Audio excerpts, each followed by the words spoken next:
Você que trouxe a Bíblia, quem trouxe a Bíblia, diga amém. Então, amém. Vamos ler uma palavra aqui de Deus para as nossas vidas. Salmo 126. Salmo 126.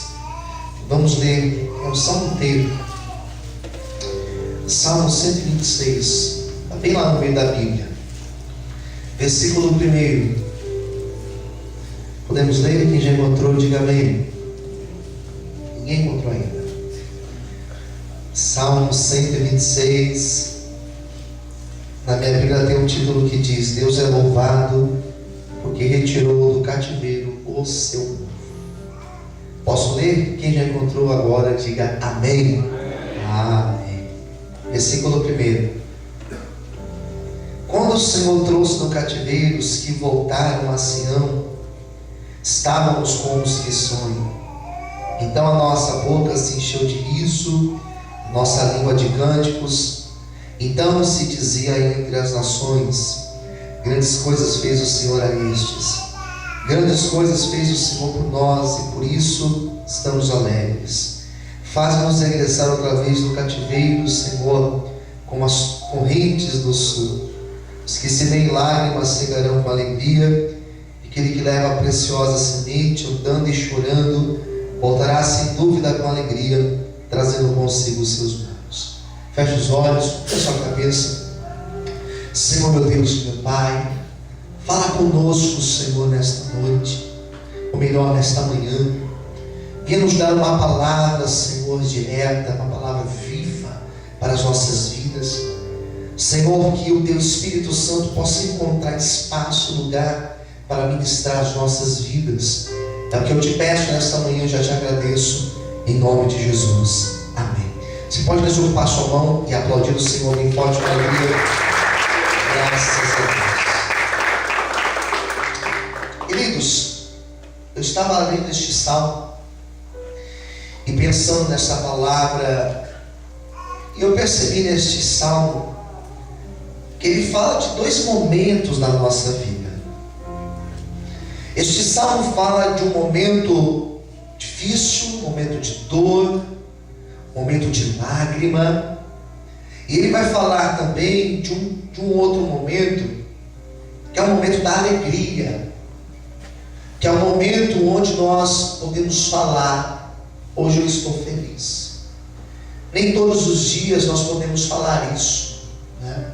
Alguns dias nós não podemos falar estou feliz, porque na verdade são dias difíceis, são dias em que passamos por afrontas, são dias que passamos por lutas, são dias que as coisas não acontecem como nós gostaríamos que acontecesse.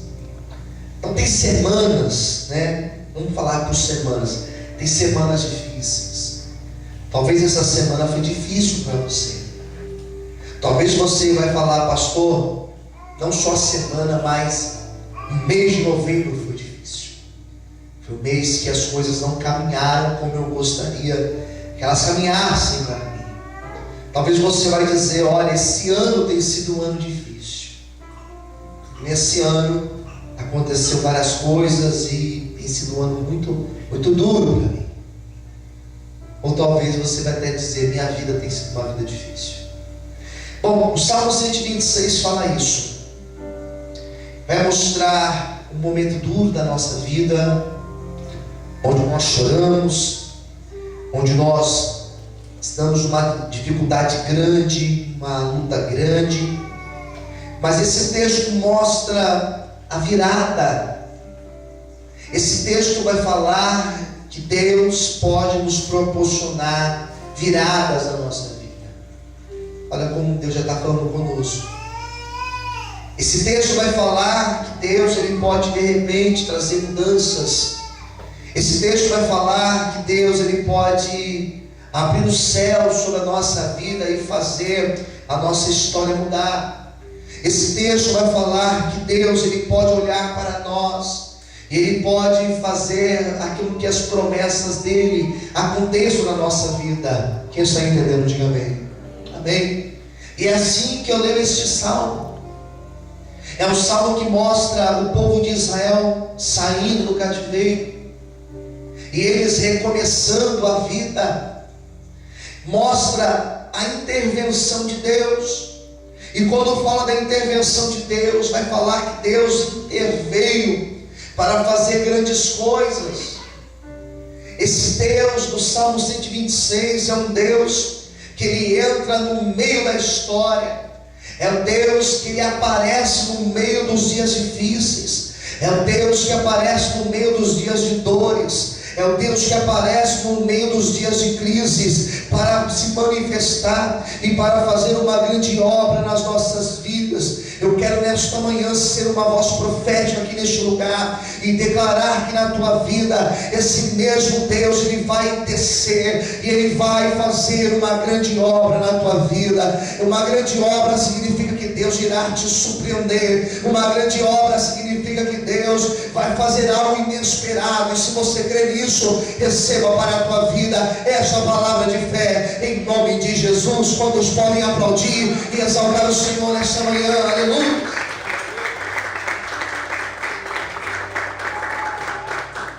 Esse cativeiro que esse texto fala foi um cativeiro marcado pela apostasia. O cativeiro que o Salmo 126 se refere fala de um cativeiro que mostra um povo que perdeu a fé. Como é difícil você conversar com alguém que perdeu a fé. Como pastor, eu tenho atendido pessoas, e não é difícil, não é raro. Eu tenho atendido pessoas que têm me dito isso. Essa semana eu atendi alguém que me disse isso. Perdi a fé, desanimei de vez, dá mais. É muito triste você ouvir isso de alguém, queridos, de alguém que simplesmente se frustrou e já não crê mais nada. Esse texto do Salmo 126 vai falar de uma época em que o povo não acreditava mais em Deus, no sentido de um Deus que poderia libertar. Já não tinha mais fé, já não tinha mais esperança, porque a luta deste povo era uma luta que eles pensavam que duraria dias ou talvez meses, mas esta luta do cativeiro durou 70 anos. Como é duro esperar, queridos. Como é doloroso você esperar e você não enxergar de onde virá a provisão. É difícil demais. Como é difícil você despertar pela manhã e não saber de que maneira um milagre vai acontecer na tua vida. Isso é muito difícil. Este povo aqui do Salmo 126, Israel desta época, era o Israel que Deus levantava profetas lá no meio do cativeiro. Deus levantava homens como Ezequiel para dizer que o Senhor, da mesma forma que restaurou o vale de ossos secos, restauraria aquele povo, mas eles não acreditavam mais. Era um povo que já estava incrédulo, era um povo que já não acreditava que Deus poderia fazer uma grande obra. E o que eu acho tremendo em Deus é que Deus, Ele te entende.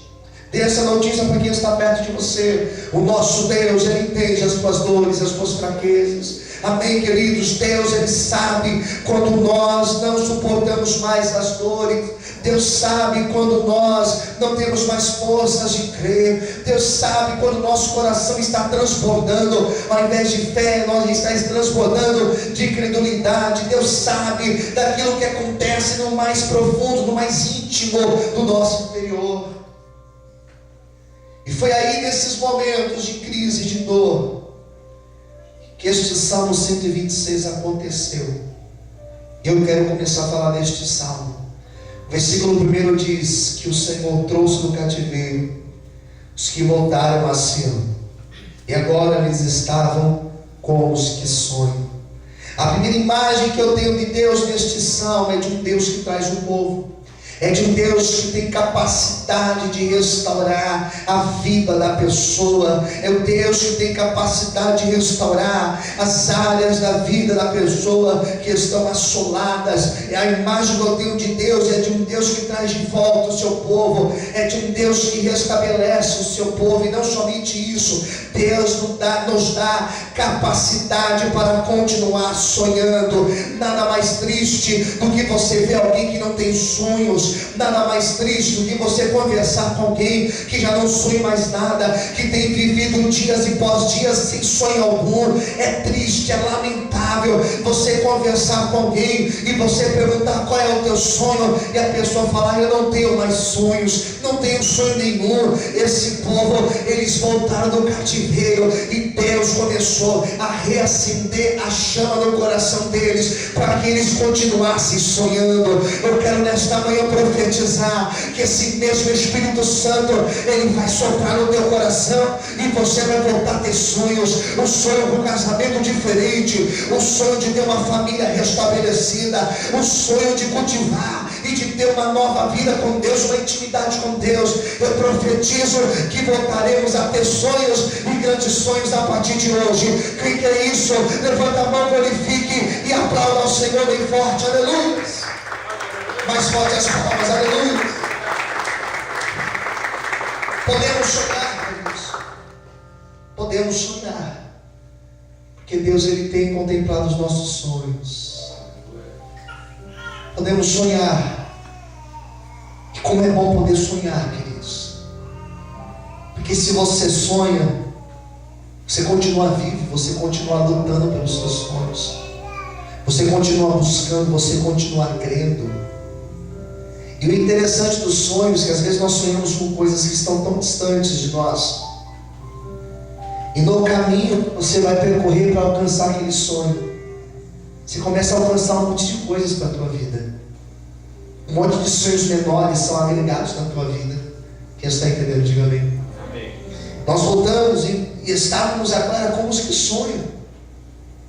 Era o povo que voltava para a sua terra e eles sonhavam: nós vamos reconstruir a vida, nós vamos recomeçar, nós vamos montar uma casa, teremos um jardim na nossa casa, teremos os nossos filhos, e agora sim poderemos ter filhos, e os nossos filhos vão estudar em escolas boas, e nós teremos uma plantação lá na nossa fazenda, e nós teremos isso, nós teremos aquilo. E eles estavam sonhando.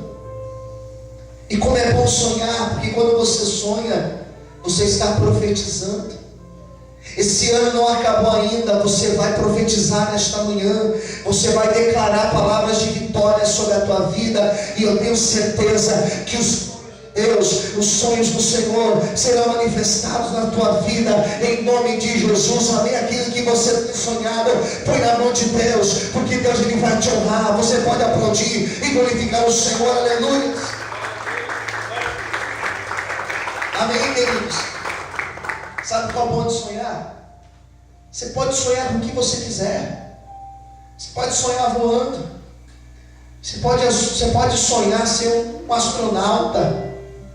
Você pode sonhar ser um jogador de futebol. Você pode sonhar o que você quiser. Quem está entendendo, diga amém. Você sonha o que você quiser. Sonho é livre, irmãos. E outra, não paga nada sonhar. Paga nada. As mesmas dificuldades que você vai ter para alcançar um sonho pequeno, você vai ter também para alcançar um sonho grande, mais ousado. Tenha ousadia para sonhar.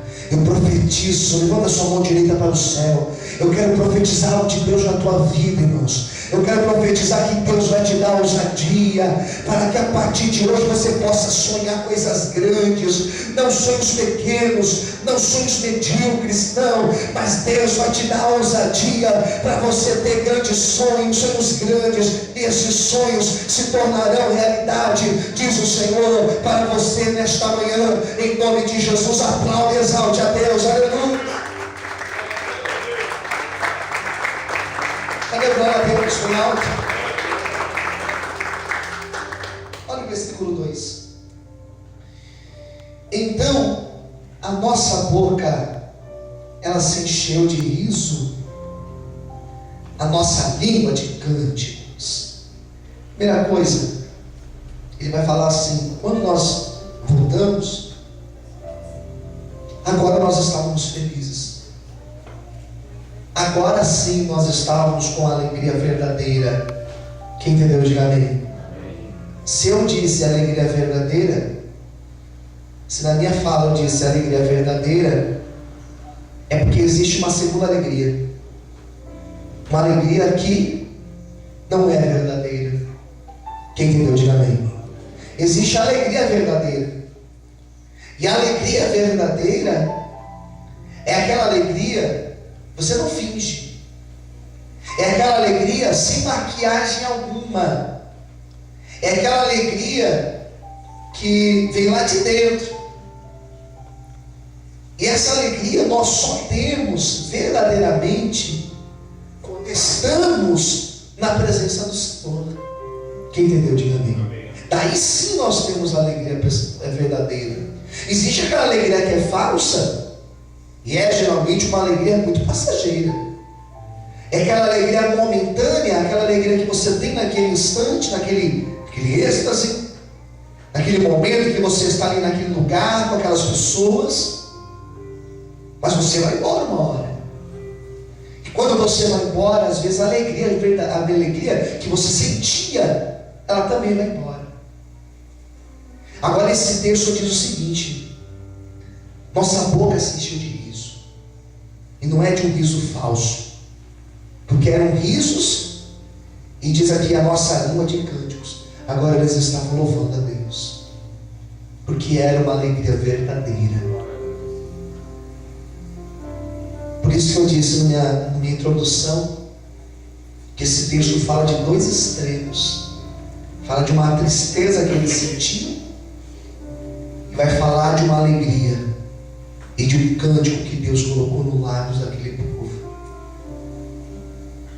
Esse texto é profético, porque essa palavra nesta manhã está dizendo que no meio da nossa tristeza, no meio da nossa luta, Deus sempre vem para trazer a alegria verdadeira. Deus sempre vem para tirar a tristeza dos nossos lábios e colocar um novo cântico na nossa boca. Amém, queridos? Um hino de louvor ao nosso Deus. Esse texto está dizendo que tem um momento da luta, mas tem um momento que é o momento de nós cantarmos e de nós louvarmos a Deus. Eu quero hoje profetizar que o tempo de você cantar chegou na tua vida, o tempo de você adorar a Deus. Pastor, mas esse ano tem sido um ano difícil, esse ano tem sido um ano duro. Não tem problema, eu profetizo que em nome de Jesus, que o tempo de você cantar, de você estar feliz, não da boca para fora, não uma alegria momentânea, não uma alegria de maquiagem, mas uma alegria verdadeira. Esse tempo está chegando sobre ti, em nome de Jesus. Quantos podem glorificar e aplaudir o nome de Deus nesta manhã? Aleluia! Aplauda o Senhor bem forte, glorifica a Deus. Amém, queridos? Além da alegria verdadeira, olha o que diz o versículo 2 ainda. Então se dizia entre as nações: grandes coisas fez o Senhor a estes. 3. Grandes coisas fez o Senhor por nós, e por isso estamos alegres. Escolha alguém perto de você, você vai profetizar. Amém? Aumenta um pouquinho o meu microfone. Você vai levantar sua mão direita e você vai profetizar na vida desta pessoa. Diga assim: eu profetizo que Deus fará grandes coisas na tua vida. Amém? Profetiza mais uma vez, mais uma vez. Diga assim: eu profetizo que Deus fará grandes coisas na tua vida, na tua casa, na tua família, em tudo aquilo que você está orando. Receba esta palavra, irmãos. Profetiza na vida de outro. Olhe para outra pessoa e profetiza a mesma coisa. Diga: Deus fará grandes coisas na tua vida. Se ninguém recebe esta palavra, abre a boca, glorifique o Senhor e aplauda a Deus bem forte. Aleluia. Amém, queridos? Deus fará grandes coisas. Repita comigo: eu creio que Deus fará Grandes coisas na minha vida. Grandes coisas do Senhor vão acontecer, queridos.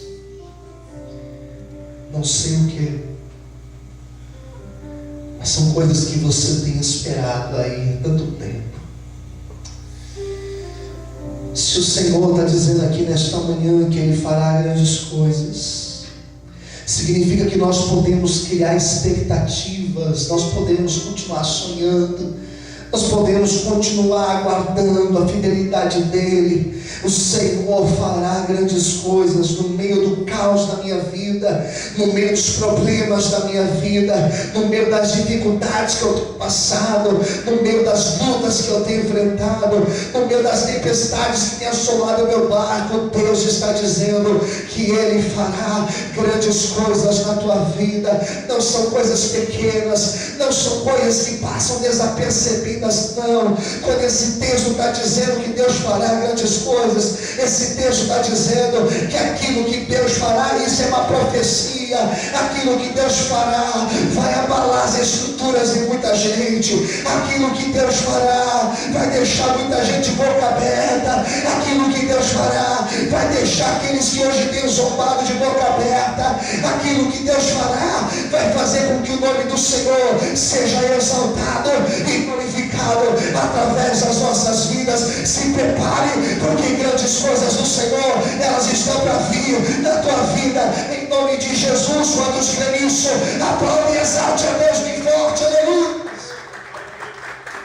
Glória a Deus, glória a Deus. Abre sua boca, irmão, glorifique o Senhor, aproveita que a tua voz está melhor que a minha, glorifique e exalte a Deus. Você crê que Deus fará grandes coisas? Daí, irmãos, eu lembro de momentos da minha vida. Daí eu lembro de momentos da minha vida que Deus fez grandes coisas, que Deus fez grandes obras. Deus faz grandes obras. Sabe em quais momentos? Momentos de grandes lutas, de grandes problemas, de grandes guerras. Deus não acalma a chuva. Você não conhece o Deus que acalma a chuva? Você conhece o Deus que acalma a tempestade? Você não conhece o Deus que abre porta ali ou em qualquer lugar? Não, Ele abre porta onde não tem porta. Quem crê nesse Deus, diga amém. Isso que é grande obra. É o Deus que traz vida àquilo que está morto. Não é aquilo que está mais ou menos, é o que está morto. Ele traz vida, e vida com abundância. Vamos avançar só mais um pouco. Versículo 4. Faze-nos regressar outra vez do cativeiro, Senhor, como as correntes do sul. Em outras traduções diz assim: torrentes do Negueb. Não sei se a Bíblia está assim. O texto vai dizer assim: Senhor, nos traga de volta a nossa terra. E o salmista tentou imaginar algo para ser como exemplo. E na mente dele veio as torrentes do Negueb, as correntes de água. Faz tempo que eu não vou no rio. Já foi num rio já? Já viu como que é um rio? Um rio, ele não é algo reto. O rio, ele vai fazendo curvas em todo o seu percurso. Interessante quando você pega um rio, não estou me referindo também ao rio Tietê, já foi todo, todo ajustado por causa da cidade de São Paulo. Não, mas eu estou me referindo ao rio. Quando você vai no rio, lá na sua nascente, começa a ver todo o seu percurso. Ele começa a fazer curvas. Tem algum momento que ele fica mais raso, tem alguns momentos que ele fica mais profundo, tem alguns momentos que ele vai desfiando de pedras grandes, mas ele não para. Quem entendeu, diga amém. Ele não para, ele vai até chegar onde ele tem que chegar. Quem entendeu, diga amém. E essa mensagem aqui, Deus falou comigo, irmãos. Enquanto eu li este salmo nesta manhã, Deus começou a falar comigo em cima desse versículo de número 4. Porque tem muitas pessoas que elas têm parado no meio do percurso. Chega no meio do caminho, ela desiste de continuar. Chega no meio do projeto, ela volta para trás e ela abandona o projeto. E sabe qual é o pior de tudo?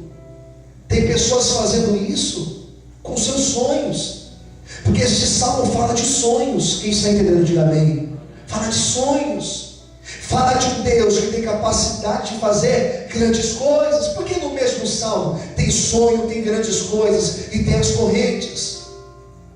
Porque Deus está falando esta manhã que você pode sonhar, porque Ele é um Deus que faz grandes coisas. Quem crê nesse Deus, diga amém. Mas nós temos que ser como esse rio aqui, irmãos, que o desânimo não para, que o problema não faz eu parar, que porque o meu irmão aqui do lado parou, eu não vou parar, eu vou continuar. Porque alguém abandonou, eu vou continuar. O Senhor tem que ser a nossa maior motivação, queridos. Quem está entendendo, diga amém. A nossa fé tem que ser maior do que os problemas que nós estamos passando. O nosso Deus, Ele tem que ser maior do que as lutas que eu passo. O nosso Deus, Ele tem que ser maior na nossa vida que qualquer situação, qualquer outra situação que tente te fazer parar. Quando o salmista falou, Senhor, nos faça como as torrentes, ele estava dizendo, Senhor, não me deixe parar, porque a bênção não está aqui, a bênção está lá na frente. Me ajude a chegar lá, Senhor. Se está difícil para você, continue. Se está complicado, continue, porque você vai chegar lá, diz o Senhor para você nesta manhã. Você pode aplaudir e exaltar o nome de Deus, aleluia. Mais forte as palmas, amém, queridos. Escolha alguém perto de você e diga para essa pessoa, não pare no meio do caminho. Amém. Não pare não, isso vai até o fim, porque o Senhor, Ele te dará a vitória em nome de Jesus. Vamos encerrar, versículo de número 5 e 6 diz assim: os que semeiem lágrimas cegarão com alegria. Aquele que leva a preciosa semente, andando e chorando, voltará sem dúvida com alegria, trazendo consigo os seus muros. Então nós temos aqui o desfecho do salmo, quando ele vai falar sobre o ato de semear e o ato de colher. Ele vai falar que quando você sai para colher, ou melhor, para semear, é difícil você sair para semear. Eu costumo dizer que quando a pessoa sai para semear, ela pega um recipiente, uma alforja, ela pega, sei lá, uma bacia cheia de sementes, e ela sai de casa semeando, regando, e ela volta para a casa dela com as mãos vazias. Quem entendeu, diga amém. Saiu para semear. Eclesiastes 3 diz que é um tempo de semear e um tempo de colher. Ele sai, ele lança semente e ele volta para a sua casa. Daí no outro dia, ele desperta pela manhã e ele pega um recipiente com água e ele vai andar nos mesmos lugares que ele foi, que ele semeou. Ele vai nos mesmos lugares e ele pega a água e ele vai jogando a água para regar aquela semente. Quem entendeu, diga amém. Quem está entendendo a mensagem, diga amém. Ele rega a semente e ele volta para casa com as mãos vazias. Daí no segundo dia, no terceiro dia, isso vai acontecendo, irmãos. Isso vai acontecendo. A pessoa sai de casa e ela vai lá e joga água na terra, e parece que nada está acontecendo. Parece que aquela semente sumiu no meio da terra, porque ele olha para a terra e parece que nada está acontecendo. Tem dias na nossa vida que parece que nada está acontecendo. Então a pessoa vai regando e tem um momento que ela chega a desistir, parar, porque peraí, nada está acontecendo, nada está brotando. Só que lá na terra, queridos, aquela semente que foi lançada, Aquela água que caiu em cima da semente está fazendo com que aquela semente, existe um processo chamado germinação. Ela já começou a germinar, ela já começou a sair as raízes, e aquela semente ela já começou a brotar, queridos. Ainda que você não esteja vendo, é invisível aos nossos olhos, só que lá debaixo da terra Deus já começou a agir naquela semente. Sabe o que está acontecendo? Tem muita gente parando porque não está vendo nada, só que eu vejo pelos olhos da fé, eu vejo com os olhos da fé. Eu sei que lá embaixo Deus já começou a agir, a semente já começou a germinar, e daqui a pouco o tempo de colher vai chegar, em nome de Jesus. Quem também crê nesse Deus, glorifique e aplauda o Senhor bem forte, aleluia. Aplauda o Senhor bem forte, aleluia. Parece que nada está acontecendo, mas está acontecendo. Escolha alguém perto de você, diga para essa pessoa: parece que nada está acontecendo, mas já está acontecendo sim, um agir de Deus na tua vida. Daí a pessoa chora, irmãos. Daí a pessoa chora. Pega água para mim, filho, por favor. Pode ser assim, de preferência, pode ser esse copinho mesmo, sem gelo. Parece que nada acontece, e a pessoa chora, as lágrimas vêm.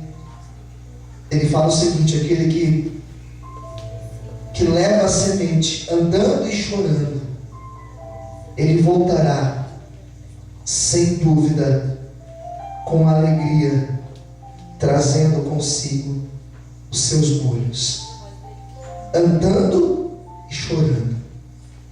Se está difícil, continue caminhando, ainda que difícil. Quem entendeu, diga amém. O segredo é não parar, queridos. O segredo é não parar. Está difícil, continua mesmo assim. Já passei cada dia difíceis, irmãos, cada luta com esta igreja e com obreiros, e cada situação. Se eu fosse parar, eu não estaria aqui hoje.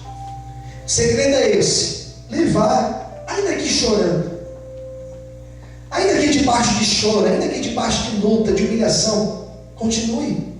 Não pare no meio do caminho, porque vai chegar um momento que você voltará. E esse dia da volta é maravilhoso, porque é o dia que você volta. Você sai de casa com um cesto imenso, gigante, vazio, e você para lá debaixo da árvore que você plantou, coloca lá o cesto, você começa a colher os frutos de tudo que você plantou. Você pega aquele cesto e volta para a tua casa, carregando os frutos da tua colheita. Esse tempo de colher está chegando, irmãos. Isso é para mim, isso é para você, em nome de Jesus. Isso me traz paz nesta manhã, saber que o tempo de eu colher na minha vida, esse tempo ele está chegando, em nome de Jesus. Temos passado dias difíceis, temos passado dias bem apurados, temos passado dias bem complicados, temos passado dias de tormenta, temos passado dias duros. Só Deus sabe, irmãos, dias difíceis que Emã tem passado. Ei, querido, só Deus sabe os dias complicados que você tem vivido, mas esse dia de colher, ele está chegando na tua vida.